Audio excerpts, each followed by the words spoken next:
მოგესალმებით ძვირფასო სვენელებო და მეგობრებო, ახლა მე მინდა თქვენ წარმოგიგინოთ ვიდეო, სადაც წარმოდგენილია, სადაც ყვებიან უпростоრად ყველაზე საშიშ 7 სცენარეზე, რომლის მოხმარება დაუშვებელია.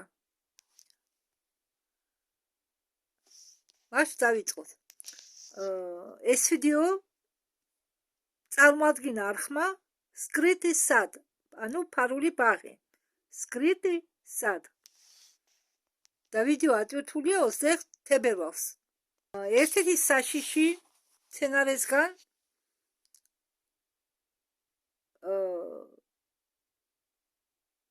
ამრავლებენ ყვავილების მოყვარულეები.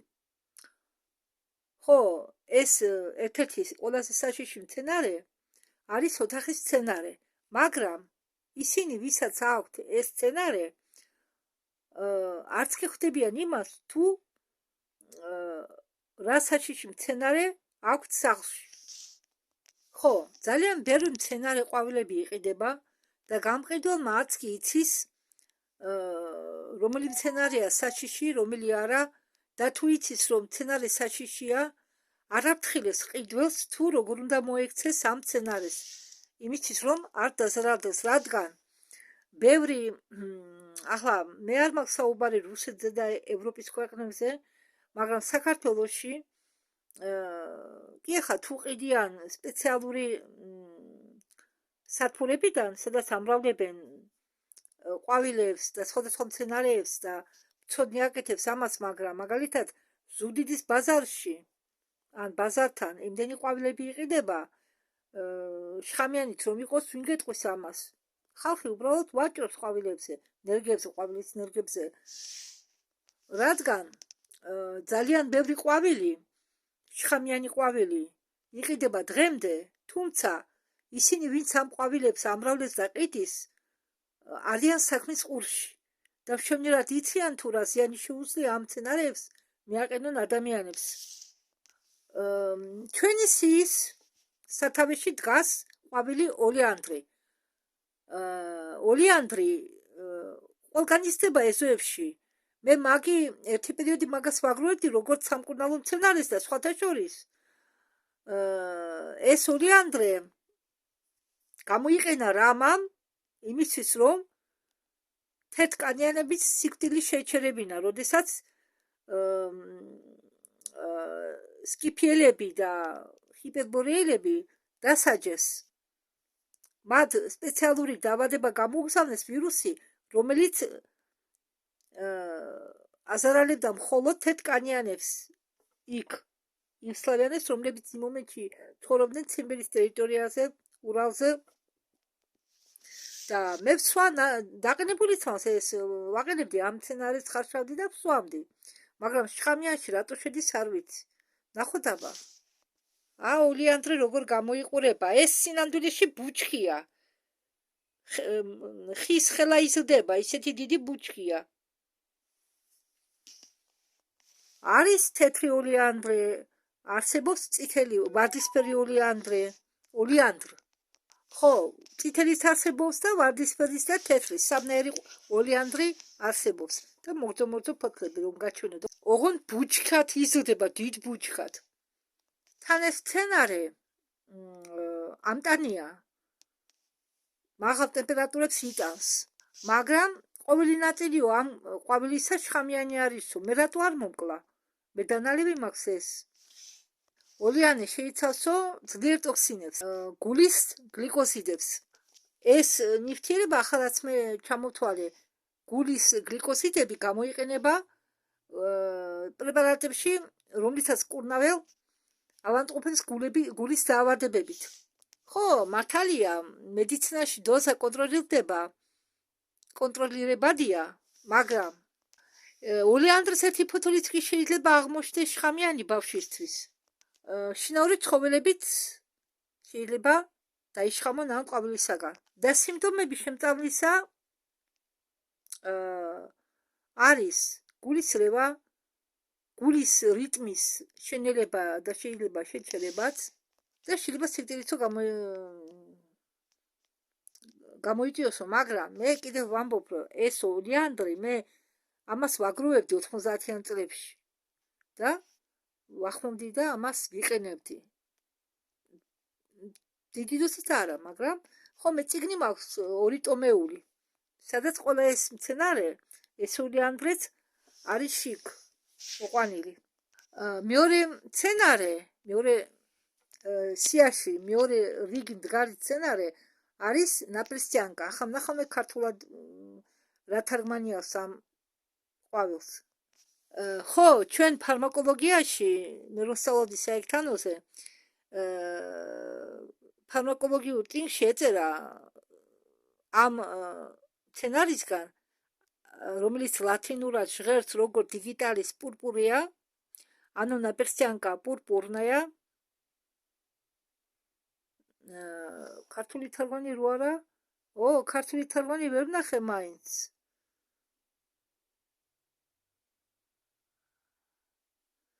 ამას იყენებენ მედიცინაში.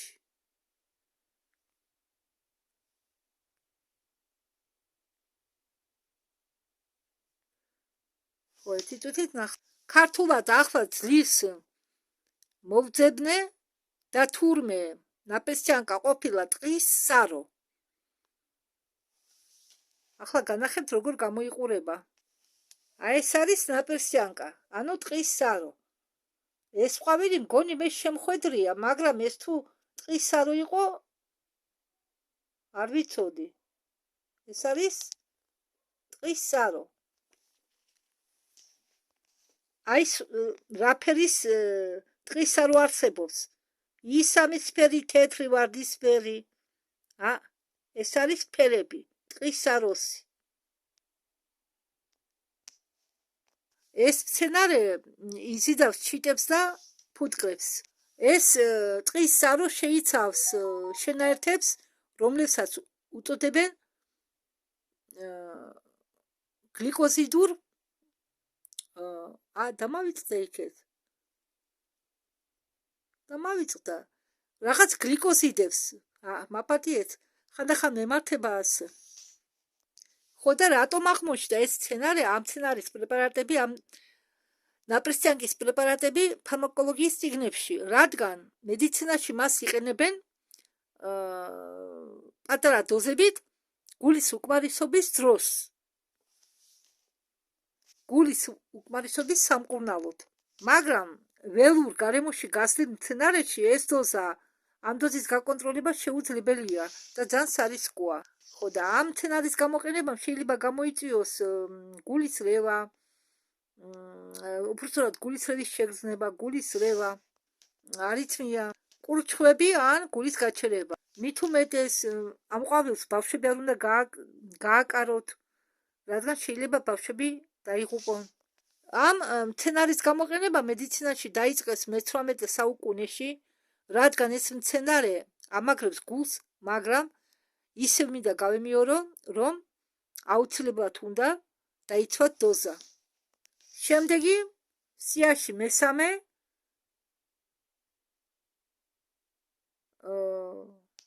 მდებარეობს შემდეგი ყვავილი მესამე ნომრით დასახელებით ნემოი ტრასნიკ. ტრასნიკ არის ლერწამი, ანუ რომ გადავთარგმნოთ, გამოდის მუნჯი ლერწამი. და დეფე ბარგი ქვია ნომრით მესამე ბალახს, შხამიან ბალახს, ეს მე-4-ია, მუნჯი ლერწამი. არა, დეფი ბაგი ყოფილა ეს იგივე. მე ვერ გავიე იქ გაჭედა ინტერნეტმა. თურმე ეს დეფე ბაგი ყოფილა იგივე ყრუ ლერწამი. ანუ ჯერ ნომერ მესამე ყვავილზე ვსაუბრობთ. ახლა მე შევედი ინტერნეტში, დეფენბახი კი არა, ამ ყვავილს ნარქმება დიფენბახია. დიფენბახია, ანუ ყრუ ლერწამი. ახლა მე თქვენ განახეთ ამის ყვავილებს, რა ლამაზი მცენარე ყოფილა. 35 ლარამდე ნაღირება. არ მინდა კაცო. ამ რეკლამებმა ხო ჩემი სული ამოიღო, არ მინდა. რომელში შევიდე? არის 22 ლარიანი და 44-იანი, არის 20 ლარიანი. დედა, მე მგონია მე ვიცი. მოიცადეთ. ახავე. და რატომ დაარქვეს ამას ყრუ ლერწამი, რადგან მისი წვენი არის ძალიან შხამიანი. და თუ პირის ღრუში მოხდა, ხდება პირის ღრუს გაშეშება, ხო? და ადამიანი დროებით კარგავს საუბრის უნარს, რადგან ეს წვენი გარსოვან გადაკვირაზე ხდება და მაგას აბრუებს და ადამიანი ვერ ლაპარაკობს. და ეს ამ მცენარეს დაარქვეს ეს სახელი დიფენბახი, იოზეფი დიფენბახის საპატივცემულოდ, რომელიც იყო მთავარი მებაღე ვენის ბოტანიკურ ბაღში, მაპატიეთ. მაპატიეთ. შიმშა.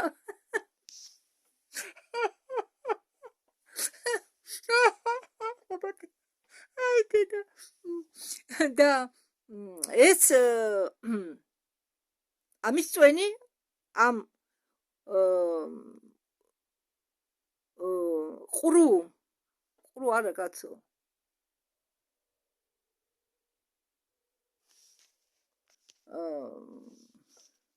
მუნჯი ლერწამი. მე მგონია ყრუ ლერწამი ვთქვი, მუნჯი ლერწამი. და ამ მუნჯი ლერწამის წვენი შეიცავს ოქსალატ კალციის კრისტალიკებს. შეხედეთ რა ლამაზი მცენარეა. მე არ მეგონა უბრალოდ კი ეს მცენარე მინახავს, პირადად ჩვენ არ ქონია ასეთი მცენარე, მაგრამ მინახავს ვიღაცის სახლში.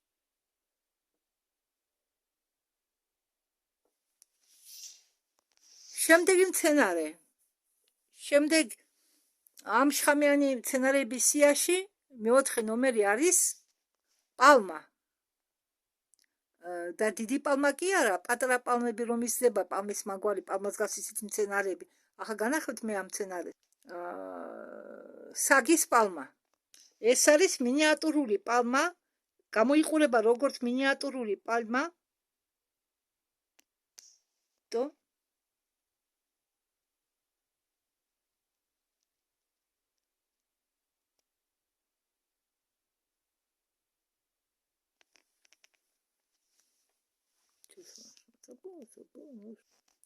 აკიდევ პალმა. მორიგი შხამიანი ესა მცენარე ნომერი 5 სიაში არის, რომელსაც რუსულად უწოდებენ კლეშევინა. ხო, ქართულად კლეშევინა ითარგმნება როგორც აბულას სალათინი. კიდე გავიმეორებ, აბუ სალათინი, მაპატიეთ. აბუ სალათინი. მედიცინაში, ფარმაკოლოგიაში არის ვრცლად გავრცელებული კასტოროვое масло, სამკურნალო. ხო და ეს კასტოროვое масло არის იგივე აბუ სალათინის ზეთი. ეს შხამიანიაო, მაგრამ მედიცინაში მაინც იყენებენ. და ხედეთ, ეს ნაცნობი მცენარეა, არ ვიცოდი ეს თუ შხამიანი იყო ერთი წუთით. ასე გაჩვენებ და ნახეთ, ეს ეზოებში იზრდება ხოლმე. თუ შხამიანი იყო არ მეგონა. ბევრჯერ კლებრივი კლეშევინა. მოწითალო.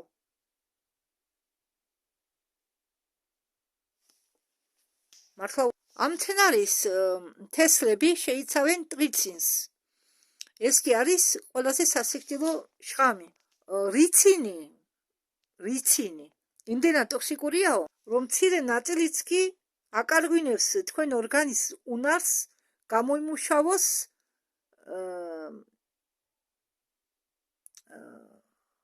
აი და მავიწყდა ბელკი რუსულად ცილები ხო ესე იგი ორგანოები ითიშება და დგება სიკვდილი 2-3 თესლი კი 2-3 თესმა კი შეიძლება მოკლას ბავშვი შემდეგი ნომრით მე-6 შხამიანი მცენარე არის აზალია და ქართულად აზალია ითარგმნება როგორც იელი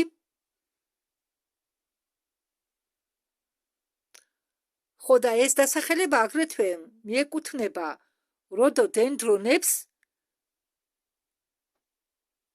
რომლებსაც ბოტანიკურად აიგივებენ აზალიასთან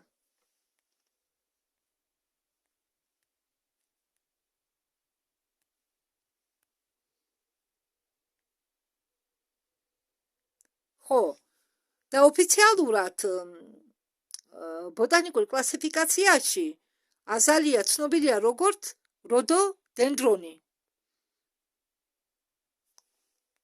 ეხლა თქვენ ფოტოს განახებთ.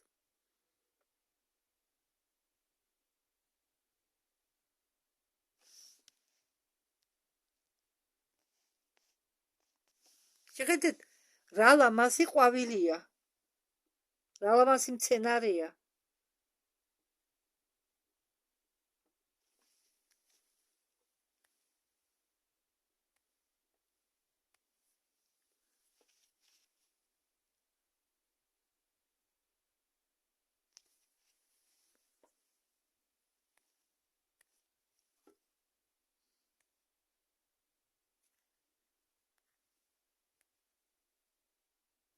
ესეც აზალია.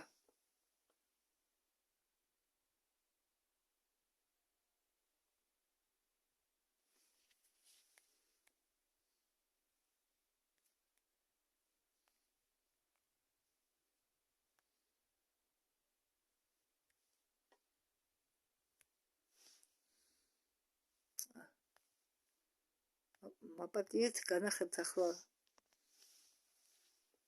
შტამბოვая აზალია. აზალიის ერთ-ერთი ნაირსახეობა. როგორ არ ეშინიათ? ეს სცენარე შეიცავს გრაიანოტოქსინებს. და როდესაც ამ სცენარის თესლები ხდება ორგანიზმში, ხდება ნატრიუმის არხების მუშაობის დარღვევა. ხო, იმ სიგნალების ბლოკირება ხდება, რომელიც აწვდის თქვენ ნერვებს და დაბოლოებებსო სიგნალებსო. ხო, ეს ნერვები შეიცავს ნატრიუმის არხებს. ნატრიუმი დაბოლოებებს, რომლებსაც აზიანებს ეს მცენარე აზალია. წნევასაც აგდებს თურმე ძალიან და შეიძლებაო მიიღოთო ძალიან რთული გულის გართულებები. ყოფილა შემთხვევა თურმე ისტორიაში ეს მოხდა თურქეთში. თურქეთში ძალიან დიდ ტერიტორიაზე ყვაოდა ეს აზალიები უბრალოდ და ფუტკრები თურმე აგროვებდნენ ნექტარს ამ ყვავილებისგან და ამ ნექტარებიდან გაკეთებული თაფლს შემდეგ ჭამდნენ თურქი მეომრები და ეს გამოიწვია და საკურველია ამ მეომრების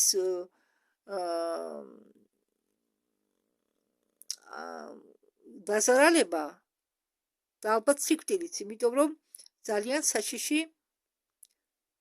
მცენარეა და აზიანებს ადამიანის ორგანიზმს. ხო, რა სიმპტომები ჰქონდათ ამ თურქებს, რომლებაც ამ ყვავილისგან გაკეთებული თაფლი ჭამეს. მათ ჰქონდათ ცნობიერება არეული, დაბინდული ჰქონდათ გონება, პარალიჩიც ჰქონდათ. სხვათა შორის, ახლა არ ვიცი საქართველოში როგორ, მაგრამ გადამერთო იქ. Самых популярных ландшафтных. არ ვიცი როგორ საქართველოში, მაგრამ საზღვარგარეთ ხშირად იწამლება ადამიანებიც და ცხოველებიც. ამ მცენარეთი. საქართველოში არ ვიცი. და ბოლოს მეშვიდე შხამიანი მცენარე, რომელსაც ხშირად ამრავლებენ სახლებში, დიასახლისები. ხო, და ეს არისო ლილიები. ხო, ეს ყვავილები თურმე ძალიან გავრცელებულია. ამ ყვავილებს იყენებენ ქორწილებში, დაკრძალვებზე, საღდგომო წირვების დროს, დღესასწაულების დროს იყენებენ სახლებში. ხო, საერთოდ ამ ყვავილებს ყიდიან სპეციალურ ჭურჭელში, თიხის ჭურჭელში. ხო, ქართულად ეს ყვავილი ითარგმნება როგორც შროშანები. მე არ მიყვარს ლილიები, ანუ შროშანები. შროშანა. შროშანი. სწორად, ქართულად ითარგმნება როგორც შროშანი.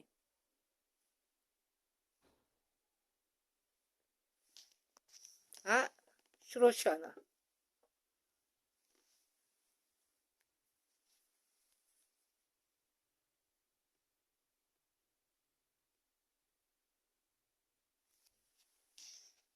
ხო, შროშანები უფრო საშიშია თურმე კატებისთვის. იწვევს კატების თირკმლების უკმარისობას. აგრეთვე ზოგჯერ იწვევს კატებში პანკრეატიტს. შროშანები შეიცავენ სტეროიდულ გლიკოალკალოიდებს და სტეროიდულ საპონინებს. და კიდევ რამდენიმე ყვავილის დასახელება ჩამოგვითვლის წამყვანი, რომელიც არ მოხდა ვიდეოში. ეს პირველი არის ჰორტენზია. ხო, ქართულადაც ქვია ჰორტენზია. აგერა ჰორტენზიის ფოტოი. ის სამისფერი ჰორტენზია.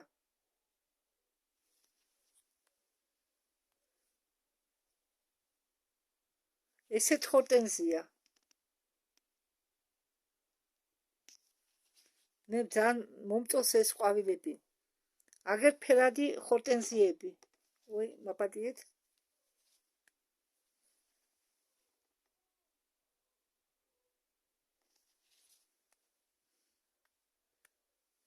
აგერ ბაღის ჰორტენზიები.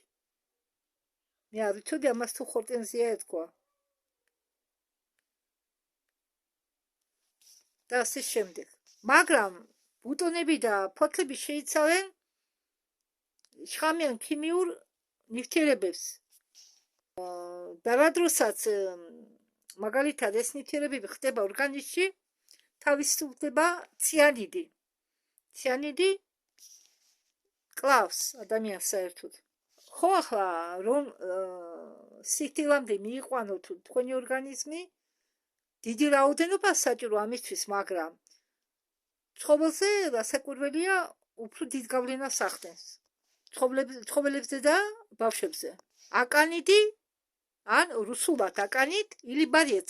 მე ხა თქვენ ქართულად ნახავ გეტყვით ახლა ქართულად რა ქვია ამ ყვავილს. აკანით ქართულადაც აკონიტია, კიდევ ამას უწოდებენ აკონიტინს. თავარი აქტიური ნივთიერება ამ მრავალწლიანი სამწლიანი მცენარისა არის აკონიტუმ ნაპელუს. და პირველად აკონიტი მოიხსენიება ბერძნულ მითოლოგიაში, სადაც მასზე საუბრობენ როგორც შხამიან მცენარეზე.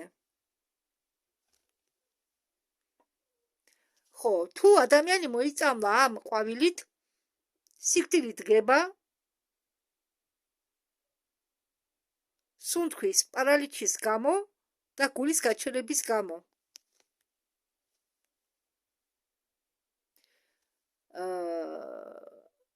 აკონიტი ანუ აპელუსი ძველი დროიდან გამოიყენებოდა შუბების და ისლების დასამუშავებლად, რომელსაც იყენებდნენ მონადირეობის დროს და ბრძოლებში. აკონით ნაპელუს. და აკუნიტის სახლში გამრავლება დაუშვებელია.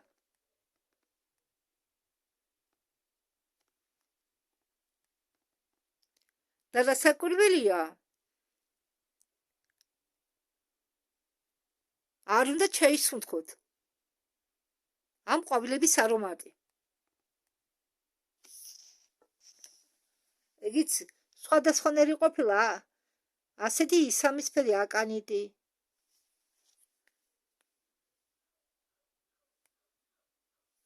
ესეც აკანიტია.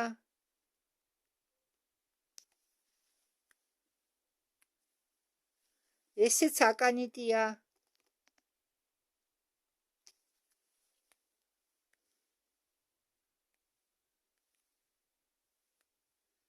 უფრო ახლოდანაც გაჩვენებთ.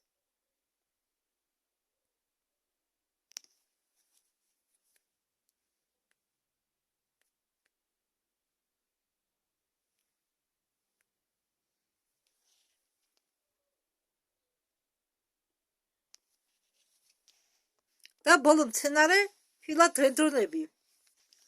აი ეს არის ფილოდენდრონი, განახებთ ახლავე.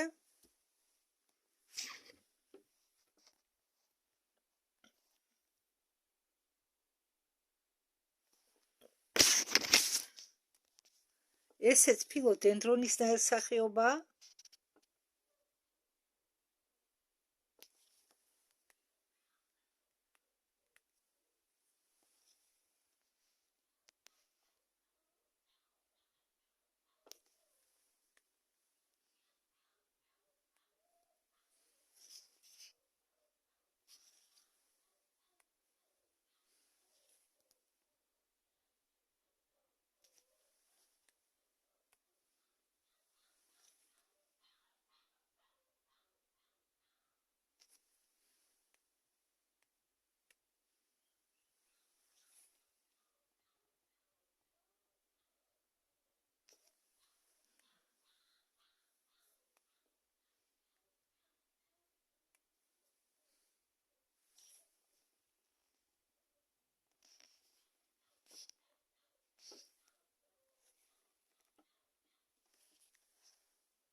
ეს მცენარე არც ისე სასიკვდილოა, როგორც სხვა მცენარეები, მაგრამ შეიცავენ ოქსალატ კალციის გამაღიზიანებლებს. და თუ ცხოველმა, შინაურმა ცხოველმა დაღეჭა ამის ფოთოლი, შეიძლება გამოიწვიოს წვა, პარალიჩი. ახლა შეიძლება სიკვდილი არ გამოიწვიოს ამ ყველაფერმა, მაგრამ მოგიწევთ მიმართოთ მერე სასწრაფოს ან ვეტერინარს. და ეს ამის გადა კიდე არსებობს თურმე შხამიანი ბალახები. რადგან ბევრი ისეთ ბალახებს ყიდიან, ბალახებს მეთქი მცენარეებს ყიდიან, რომ საერთოდ წარმოდგენა არ აქვენ. თუ როგორ მოქონდეს ეს ბალახი ადამიანზე. კარგით, მოდი ჩვენ ახლა ეს ამით დავამთავრებ ამ ვიდეოს. მადლობა ყურადღებისთვის, როებით.